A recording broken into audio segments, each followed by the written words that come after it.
Sunday mornings used to mean something in my family when my husband was alive. We'd take turns making breakfast. He always burned the toast, and I always smiled like it was gourmet. After he passed, I kept the ritual alive. Sunday was still a day for warm hands, fresh pie, and showing up for the people you love. That morning, I pulled my cardigan tight against the wind and cradled the pie dish in both hands. My late husband's cufflinks sat in a small velvet box tucked under my arm, gold, with tiny etched initials. Harold had always said our grandson, Thomas, would be the one to wear them next. I believed him. I wanted to believe a lot of things. Daniel's house, or I suppose their house, looked quiet from the outside. The grass was trimmed, the windows polished, and a plastic banner still fluttered from the porch. "Congratulations, graduate." I rang the bell once. Candace opened the door halfway. Her face was pulled tight into a smile that didn't reach her eyes. "Oh, Margaret, you didn't have to come all the way out here." "I was in the neighborhood," I lied softly, lifting the pie. "Brought lemon meringue and Harold's cufflinks for Thomas. It's just a little something." She glanced behind her, then stepped aside without fully opening the door. "You can just leave it in the kitchen. No hug, no come in, no mention of coffee or a seat. Just a hallway full of shoes and a silence that thickened as I stepped inside. The house smelled like candles and cologne. Music played faintly in the living room. I followed the scent of floor polish to the kitchen and set the pie on the counter. The box with the cufflinks stayed in my coat pocket. Something about the moment didn't feel right. "You're hosting the family lunch?" I asked, just to fill the silence. Candace didn't answer. She was already texting someone, her acrylic nails clicking against the glass like distant thunder. "I'll just wash up some of those dishes for you," I said gently, motioning toward the sink. "I don't mind." She shrugged, already halfway. "Out of the room, suit yourself." I turned on the warm water and rolled up my sleeves. A floral teacup sat precariously on the edge of the sink, so I reached for it carefully. My fingers brushed the rim just as I heard laughter from the back patio. I paused, listening. Candace's voice rang out bright and casual. "Oh, that's just Margaret, Harold's widow. She's harmless, basically part of the furniture. Sort of our housemaid, well, kind of." Laughter again. Time sharper. I didn't drop the cup. My fingers simply gave out. Maybe it was the soap, or maybe it was hearing my name reduced to nothing. Either way, porcelain shattered on tile. A clean, crisp sound, like a bone breaking. I stared at the shards, my heart thudding in my chest. My hands trembled, not from age, but something else I hadn't felt in years. Shame. No, something older, deeper. I crouched down and picked up the pieces. Carefully, silently. One shard pricked my finger, and a drop of blood dotted the counter. I wiped it away before anyone could see. I didn't say goodbye. I didn't call Thomas to give him the cufflinks. I simply walked out the way I came, past family portraits that no longer included me, and shoes that no longer belonged to children I helped raise. The door clicked shut behind me, and I stood there on the porch for a moment, pieless. Gift in, hand throat tight. The walk home was longer than I remembered. My knees ached, and the breeze had picked up. But I didn't rush. Every step felt deliberate, heavy. I passed Mrs. Elkins watering her roses and waved like nothing was wrong. She waved back. Inside my house, still my house, I set the cufflinks on the kitchen table and sat in silence. No music, no voices. Just the distant hum of the refrigerator and the quiet tap of a tear hitting the wooden floor. Something had changed. Not all at once. No, this had been coming for years. But today it had a name, a sound, a weight. And I could feel it settling into my bones like winter. They didn't see me anymore. Not really. Not as a mother. Not as a woman. Just a relic. A shadow in the corner of their well-lit life. I looked at the shattered teacup pieces I'd brought home in a paper towel. For some reason, I couldn't bear to leave them there. I laid them gently on the table and stared. There was no fixing.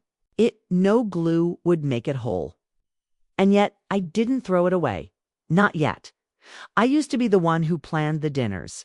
Turkey on Thanksgiving, honey-glazed ham at Christmas, and pot roast on Daniel's birthday, always with mashed potatoes. Made just the way he liked. I kept the family calendar by heart, not by phone. It was my way of staying close, of keeping us whole. But slowly the rhythm began to slip. At first it was little things. A rescheduled dinner, a phone call cut short. Sorry, Mom, Candace's. Parents are visiting this weekend. Or, we've been so busy, you know how it is with teenagers. I did know. I raised one. I told myself it was the natural order of things. Children grow up. Right. Lives expand. But when I ran into my neighbor, Lorraine, at the grocery store, and she asked, "Did you have fun on the beach trip?" I froze. Beach trip. The one Candace posted about looked like the whole family was there, hands clenched around a box of cereal. I smiled politely. Oh, I must have missed the dates. Hadn't missed anything. Hadn't been invited. I tried to reason with it on the bus ride home. Maybe it was a last-minute decision. Maybe Thomas didn't want to fuss. But when I looked up the post later, yes, I learned how to check those things eventually. There they were. Matching outfits, sandcastles, my grandson holding up a giant shell, beaming no mention of me. Not even a photo frame left behind. A week later, I finished a handmade quilt I'd been sewing for months. A patch for every milestone in Thomas's life. His birth date, his first word, even a small square made from one of Harold's old ties. I wrapped it in tissue paper, tied it with twine. It caught the 10:15 bus to their house. Candace opened the door, dressed in a silk blouse and holding her car keys. Her perfume hit me before her words did. Oh, Margaret, we're just heading. Out brunch reservation. Can it wait? I glanced past her. Daniel stood near the stairs, adjusting his collar. Thomas was nowhere in sight. It's a gift. For Thomas, I held out the bundle. I thought I could give it to him in person. Daniel looked up then for a moment. Our eyes met, but he said nothing, walked into another room. Candace gave a polite smile, the kind you reserve for someone selling cookies you don't want. Maybe leave it here. I'll make sure he gets it. I nodded and placed it gently on the porch bench. My hands lingered on the fabric. A part of me didn't want to let go, but I did. They got in their car. I stood at the end of the walk, pretending to check my purse while they drove off. No wave, no glance back. The bus ride home was quiet. Sat by the window and watched trees blur into one another. My reflection in the glass looked tired, not just in the eyes, but in the bones. The kind of tired that sleep doesn't touch. That night, I made tea and set 3 places at my dining table. Force of habit. One for me, one for Harold, one for whoever might stop by. I ate alone, listening to the clink of my spoon echo in a too-silent room. The next day, I went to the senior center. They were holding a beginner's yoga class and serving lentil soup. A woman named Francine invited me to join her knitting circle. I sat with them for an hour, nodding when they spoke, smiling when they laughed. But it all felt slightly off-key, like trying to sing along to a song you used to love but can't quite remember the lyrics to. I went home early and began another quilt. This one had no recipient, just shapes and colors. Something for my hands to do when the silence became too loud. At night, I lay awake, staring at the ceiling fan turning slowly overhead. I used to feel needed. Now, I felt like an extra puzzle piece, one that no longer fit. But no one had the heart to throw away. I tried not to be bitter, truly, but I found myself asking questions in the dark. When did I stop being welcome? Was there a moment, a word, a choice I didn't see? I remembered when Thomas was small, how he'd sneak into my bed during thunderstorms, clinging to my arm like a lifeline. I used to think that kind of love was permanent. Now, it felt like a story someone else told me. One morning, I passed the quilt on the porch bench. It had been brought inside. I saw it folded neatly on their entry table when I walked past. still untouched, still unmentioned. The stitches didn't unravel, but something in me did. I wasn't angry. Not yet. Not even hurt in the way most people mean. What I felt was something softer, sadder, like a candle burning too low to flicker. Have I become too much, too old, or just inconvenient? I never said it outright, but silence can be louder than words. Absence, to Dot. And so I kept knitting, quietly, carefully, stitch by stitch. I told myself it was for comfort. But somewhere deep down, I think I was sewing pieces of myself back together. Mother's Day used to mean something in our family. When Daniel was little, he'd bring me wildflowers, clutched in his small fist, wrapped in wrinkled foil from the kitchen drawer. Even as a teenager, he'd scribble sweet notes on scraps of paper and leave them on my pillow.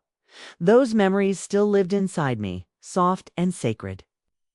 So when the morning sun rose on Mother's Day that year, I told myself I would not expect anything grand. A call would be enough. A kind word. A sign that I wasn't forgotten. I set my phone beside my cup of tea and checked it every hour. Nothing. By noon, I began to bake lemon bars, Daniel's favorite. I used the same recipe card he once spilled orange juice on. The smudged ink made me smile. It was the last piece of him that still felt like my boy. By 3 o'clock, I couldn't take the silence any longer. I wrapped the lemon bars in foil, tucked them into my cloth tote, and walked the 3 blocks to their house. The front door was open. I knocked gently, stepping inside. Candace turned around, startled. She was dressed in cream-colored slacks and holding a dust rag. Her lips pressed into a flat line when she saw me. "Oh, Margaret, we weren't expecting. I baked something. Just thought I'd drop it off." I held up the bundle. Dot, she sighed, not even pretending to smile. "We're not doing a big thing this year. Thomas had plans. Daniel's resting. It's been a long week." I nodded politely. "Of course. I understand the kitchen looks spotless. Gleaming counters. No food in sight. Didn't smell like home. It smelled like lemon-scented cleaner and money." I placed the lemon bars on the counter and glanced around. "Would you like me to help wipe down the dining table?" I asked gently, searching for anything to offer. Anything to stay a little longer. Candace tilted her head. "Well, since you already act like the maid, go ahead." She didn't laugh. She didn't need to. I froze. The air went still. Daniel walked into the room, phone in hand, and heard it. I know he did. He paused just long enough to confirm it. But he didn't look at me. Didn't say a word. I don't know what hurt more, the insult or his silence. Candace brushed past me, muttering something about dry cleaning, and disappeared into the hallway. I stood there, one hand resting on the back of a chair, the other curled into a fist. My fingers tightened until my knuckles ached. Then I straightened my spine, turned, and left without saying goodbye. I didn't take the lemon bars with me, didn't even glance back. That evening, the sky turned gray with soft thunder. Overhead, I sat on my porch swing, wrapped in Harold's old cardigan, and listened to the wind rustling the hedges. My tea had long gone cold. I hadn't touched it. My heart felt heavy. Not in the way grief feels heavy, but in the way stone sinks in water. I cried, not loudly, not with sobs or shaking, just slow tears, one after another, falling into my lap like quiet confessions. Dot. At some point, I rose, walked into the house, and opened the old cedar chest at the foot of my bed. Inside were things I hadn't touched in years. Our wedding photo, the blanket we brought Thomas home in, stack of cards from birthdays long past, and then the deed, yellowed at the edges, stamped in thick black ink. The house, their house, the one Candace decorated in whites and creams and cold grays, the one Harold left to me. I stared at the paper, fingers brushing the familiar script of the lawyer's note attached, per Mr. Lane's request. This home is solely transferred to his wife, Margaret Lane, in the event of his death. On the edge of the bed, the document spread across my knees. For a long time, I didn't move, But inside me, something did. Not anger, not yet. What stirred was older, wiser. A quiet, molten thing that had waited patiently. They thought I was weak. They thought I had nowhere to go and nothing left to say. But I had this house, I had Harold's name, and I had time. Time to think, time to plan. Time to remind them who I really was. And for the first time in a long while, didn't feel invisible. I felt awake. It started with a water bill I didn't recognize. The envelope arrived one gray morning with the usual stack of catalogs and coupon flyers. I might have tossed it with the others, but my name was misspelled, Margaret with 2 T's. A small thing. But when you've lived a long life, you learn that small things are often warnings. The next day, a second envelope arrived. Home. Insurance, different address. Then came a third, an electric bill with a balance that made my breath catch. Something wasn't right. I took the bus into town, clutching the mail in a zippered pouch like it might vanish. The bank's lobby was cold, all marble and echo. I'd been coming here for decades. But the tellers all looked new. Young, rushed, too fast to notice the woman in the floral cardigan standing near the coin machine. I stepped up to a counter where a soft-spoken girl named Melanie greeted me. She had dark curls and kind eyes. "I think there's been a mistake," I said, laying out the envelopes. "These aren't mine." "But they're in my name." She scanned them, then pulled up my file. Her brows furrowed as her fingers moved across the keyboard. Tap, tap, scroll, pause. "Mrs. Lane," she said gently, "do you have a joint account with your son?" "I did, years ago. We opened one when my husband passed, for household transfers." "Well," she said, swiveling the screen toward me, "it looks like funds have been moved from your savings into another account, with recurring charges, utilities, insurance, even luxury purchases. But they've been signed off electronically from your side." I stared at the screen. I've never logged into this account online. I don't even know how. Melanie leaned in. "Seems someone added online access under your name?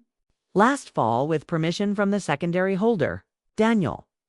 I didn't say his name aloud. But it burned in my mouth anyway. "I'd like to freeze access," I said quietly. "Today." She nodded and helped me sign the forms. Her voice stayed professional, but her eyes were warm, protective. Before I left, she touched my wrist gently. "You're not the first person this has happened to. But you're smart to catch it." I smiled thinly and walked out into the wind, papers tucked beneath my arm. My legs felt weak by the time I reached the bus stop, but I didn't sit. All I could think about was Harold. That evening, I brewed a cup of tea I never drank and stared at the cedar chest again. But instead of opening it, I turned toward the hallway, toward Harold's old study. I hadn't stepped inside in nearly 5 years. The room still smelled faintly of cedar and pipe tobacco, long absorbed into the walls. Dust blanketed the desk, the shelves, the windowsill. I ran my fingers over the wooden surface, tracing the edge of his desk, one he'd built himself. He always kept important things in the top left drawer, but it was empty. Receipts, stamps, yellowing notepads, nothing that mattered. Then I remembered the sound. A soft click I once heard when he slid it shut. There was a false bottom. I removed the drawer completely and turned it over. Beneath the lining paper, I found a small brass notch. I pressed it gently, dot click dot, a hidden panel slid open. Inside, wrapped in an envelope aged like autumn leaves, was a letter addressed in Harold's handwriting, for Margaret, if ever the time comes. I sank into his old chair, trembling hands, unfolding the page. "My dearest M, if you're reading this, likely gone, and I'm sorry I couldn't say this to your face. I've tried to tell you once, but your heart was still raw from the funeral plans. I've left you the house fully and solely in your name. I made sure the paperwork is airtight. I've also included documents for the savings bonds and the inheritance. My father left us the one we always said we'd keep tucked away in case of emergency. It's yours. Every cent. I never trusted Daniel with money, and I feared Candace's hunger for things would pull him down. You, Margaret, were always the spine of this family. If they ever forget that, remind them. Yours always, Harold, my. Vision blurred as I reached for the second envelope, thicker. Inside were 5 neatly labeled folders: property deeds, savings bonds, inheritance account details, power of attorney, last revision of will. I pressed the documents to my chest and closed my eyes. All these years, Harold had still been protecting me. I stayed in that room until the sun dipped below the trees. No music, no lights, just paper and silence. And something else, something rising inside me like a tide no one could stop. Not rage. No rage burns too fast. What I felt was slower, steadier. A return they had stolen from me, lied to me, dismissed me, but the story wasn't over. Not yet. The next morning I called Harold's old lawyer. His secretary answered, then paused when I said my name. "Oh, Mrs. Lane, Mr. Whitman retired, but his son took over the practice. He'll be thrilled to help you." I scheduled an appointment for Friday. "I just want to update some documents," I told her. My voice was calm, measured. But when I hung up, I stared at the papers on the table and whispered out loud to Harold, maybe. Or to myself, it's time. I didn't feel like the same woman anymore. Something had shifted. Not overnight, not in fire or fury, but in quiet resolve. The kind that moves like roots under the soil, unseen, unstoppable. The morning after I spoke with the lawyer, I went to the bank again, this time with the documents Harold left me. Melanie recognized me right away. She didn't say much, but her eyes held something different now. Not pity, respect. I closed the joint account with Daniel, opened new ones in my name only, transferred the inheritance funds. She walked me through every step gently, treating me like I wasn't a relic but a woman reclaiming her footing by the time I walked out. I felt taller. Later that week I met with Whitman's son Henry. He looked so much like his father that I had to pause in the doorway. Same quiet confidence, same kind smile. "I want to rewrite my estate plan," I told him. "My will, my assets, everything." He raised an eyebrow. "Any particular reason?" "They think I'm gone already," I said. "But I'm not." He didn't ask more questions. Just nodded, pulled out a pen, and began. It felt strange at first, moving through paperwork while sipping chamomile in an air-conditioned office. But there was power in it.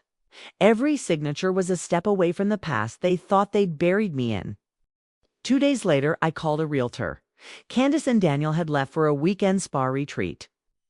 I found the confirmation email on the printer tray. 5-star resort, couples, massages. It's paid for, no doubt, with my money. I stood in there, my kitchen, for a long while after they left, just breathing in the silence.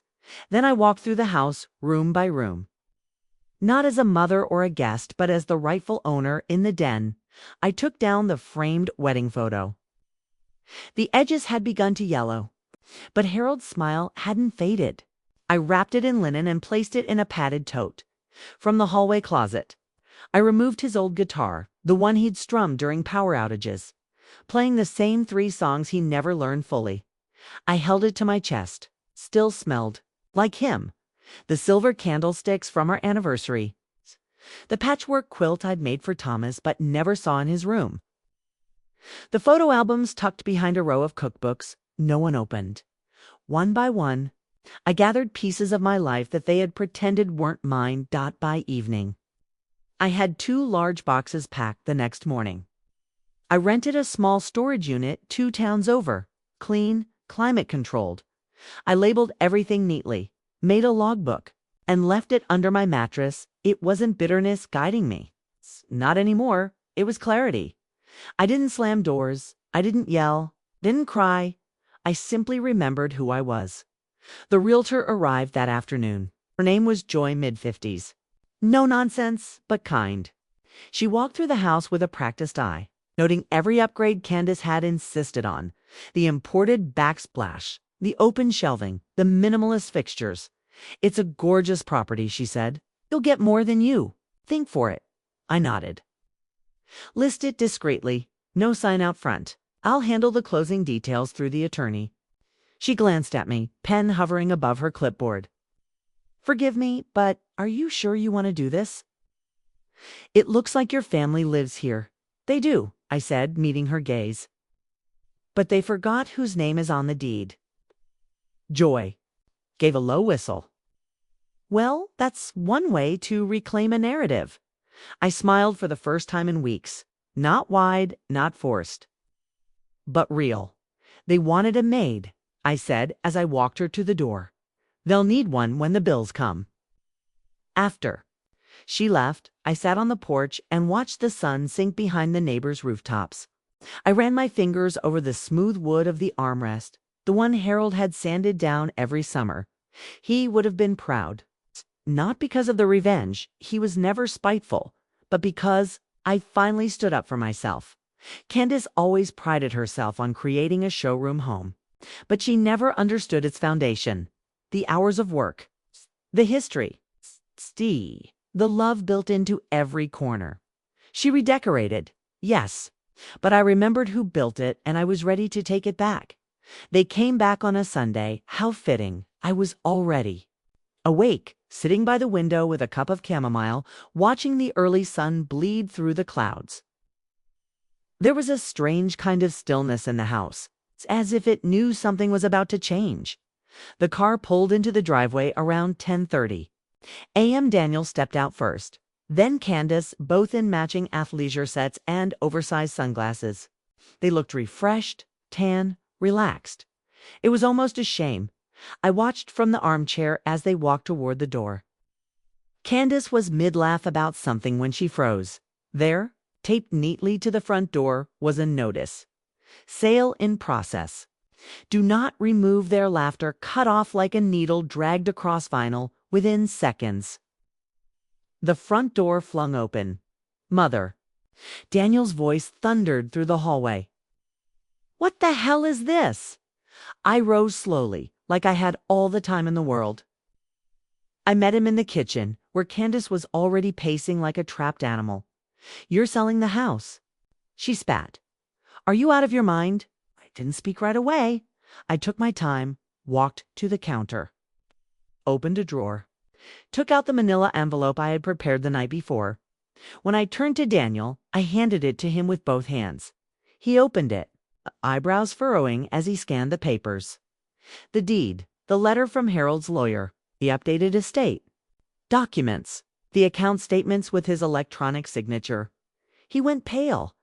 You didn't even bother to check whose name was on everything. I said softly. Candace stepped forward. You can't do this. You can't just throw us out. I tilted my head slightly. You already did that to me. I just didn't know it at the time. Daniel dropped the papers on the table. Where the hell are we supposed to go, Mom? This is Thomas's home. He grew up here. No, I corrected gently. He visited here. You and Candace live here. You never asked, never thanked. Just assumed. Candace's voice cracked. You're trying to destroy us. No, I said, walking to the counter where the keys rested in a ceramic dish. I'm just reclaiming what was already mine. I picked up the house keys, the same ones Harold had handed me the day we moved in, and walked to the island. Counter. I set them down with care, not a slam. It's just a final, delicate punctuation mark. Good luck with the mortgage, I said quietly. And with that, I turned. I didn't look back as I walked to the front door. I didn't listen for protests or pleading. I heard only the soft click of my shoes against hardwood, the swing of the storm door, and the hush of morning wind greeting me on the porch. As I stepped into the sunlight, the weight that had rested on my shoulders for so many years, the guilt, the fear of being too much, the ache of being ignored, lifted. I wasn't angry, I was free. 2 years passed like wind over water, quiet at first, then suddenly gone. I moved to a small, coastal town not far from where Harold once talked about retiring. I found a little cottage with white shutters, a creaky porch swing, and hydrangeas that bloomed like clockwork every June. The sea was just 3 blocks down, close enough to smell the salt. Far enough not to hear the crash. I didn't bring much. Just what mattered. Harold's guitar, my quilt box, a stack of worn cookbooks, and the wedding photos. The one where his hand rested gently on the small of my back. Everything else was let go, left behind or donated, not out of spite, just necessity. I was building something new. I started volunteering at a women's shelter on Wednesdays. At first, I folded laundry and sorted canned goods. But one afternoon, I caught a young woman staring blankly at a financial form. I sat beside her and asked, "Would you like help?" And from then on, I was needed again. It surprised me how. Much joy that brought me, not being praised, but simply being useful. Fridays. I taught a basic finance class at the senior center. We laughed more than we calculated. There's something freeing about learning at 70. You only care about what matters. Life slowed into a rhythm I hadn't known I needed. Then, one morning, a letter came. It was tucked between a gardening catalog and a water bill. Handwritten, no return address. Bye. I knew the handwriting. Thomas. My hands trembled slightly as I opened it. "Grandma, I don't know if this letter will reach you. Mom said you moved, and Dad never gives details. I asked around until someone mentioned the town you loved by the coast. I'm in law school now, contracts and real estate, of all things. I guess irony runs in the family. I've thought about you a lot. About the lemon bars you used to make. About how you never raised your voice even when we deserved it. About how you showed up, always. Until one day, you didn't. I know I was just a kid, but I saw it. It's the way they treated you. The way I didn't speak up. Sorry, you always lit the way, Grandma. Even when we didn't deserve it. If this letter finds you, I hope you're okay. I hope you found peace. You deserve every bit of it." Thomas I reread it twice, then folded it neatly and walked to the back room. I opened Harold's guitar case, where I kept a few keepsakes tucked in the velvet lining. I placed the letter there, right beside the photo. Right beside the past. That evening, the book club met on my porch.